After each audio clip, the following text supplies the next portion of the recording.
Joining us now, True Blue Lord Saatchi, who is the chairman of Margaret Thatcher's Centre for Policy Studies. Before that, however, he was the architect of Mrs Thatcher's winning election campaign in 1979. And it's a long time ago, but, I mean, when you found yourself trying to market Margaret Thatcher, and nobody really had been brought into politics in that kind of a role before, there were people who obviously weren't very happy even to have her as their leader. Well, the thing is, John, we did very little really during that period. The great point to remember is that Mrs Thatcher created or invented the Centre for Policy Studies, a think tank, before she invented us. And I think that tells you everything you need to know about the way that she went about her election campaigns, indeed her entire prime ministership, which was that she was interested in explaining her philosophy. Yeah, but you had a problem before she could get there. You had to sell her to the British public. No, and they were not used either to having a woman leader of any party, and B, well, there were people who said that her voice was difficult and that she was strident and all that, but what did you do about it? Well, all those things are really not the key point, I don't think, in terms of the explanation for her successive election victories and for her iconic status today.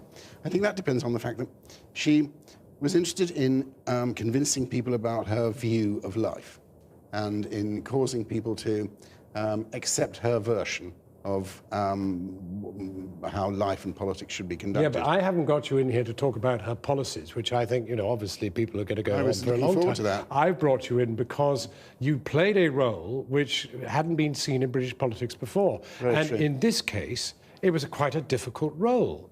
Can't downplay it. You can't simply say, well, she was such a brilliant philosopher, such a great politician. I didn't need to do anything. What were you doing with all the money then? That's exactly what I'm saying. That's exactly what I'm saying.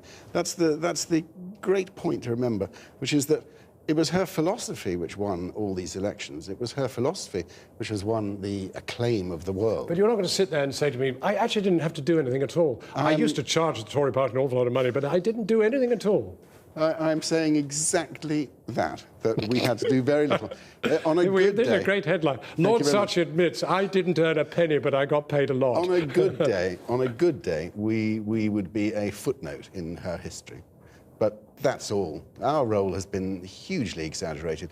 The important point was that she convinced people that her approach to life was the one that they admired and they respected. And they admired in particular, John, her motive.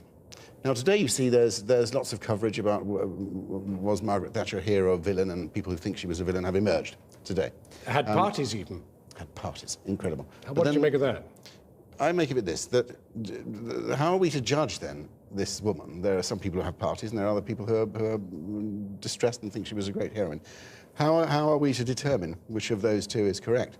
I'll make a suggestion to you, if I may, which is that let's apply to her the ultimate test, which is the test that is applied in a court of law.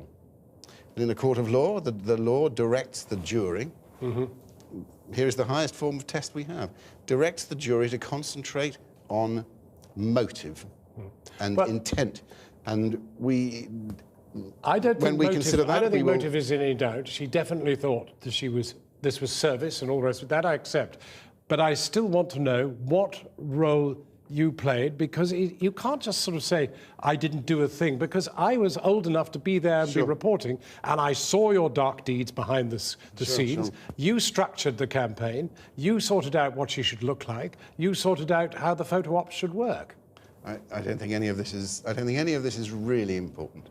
It truly isn't. Well, you're saying presentation doesn't really matter in politics. Yes, I am saying that. But in which case, I mean, what was wrong with Michael Foot's donkey jacket then? What was wrong with Michael Foot and what was his philosophy? What was right about Margaret Thatcher and the reason she was able to win those elections, particularly the election when she became Prime Minister in 1979, was that she convinced people that her philosophy was good.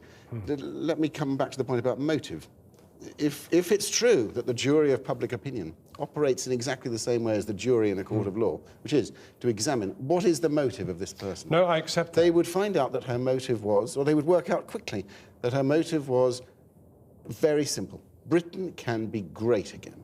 Right. And now everything that would follow from that, and we would see, yes, this woman is very sincere. Well, I tell you, I've learned something, and that is the ad man doesn't want to waste time talking about how he does it. All he wants to do is sell the content, and you've done it. Thank you very much, Lord Saatchi, for coming in.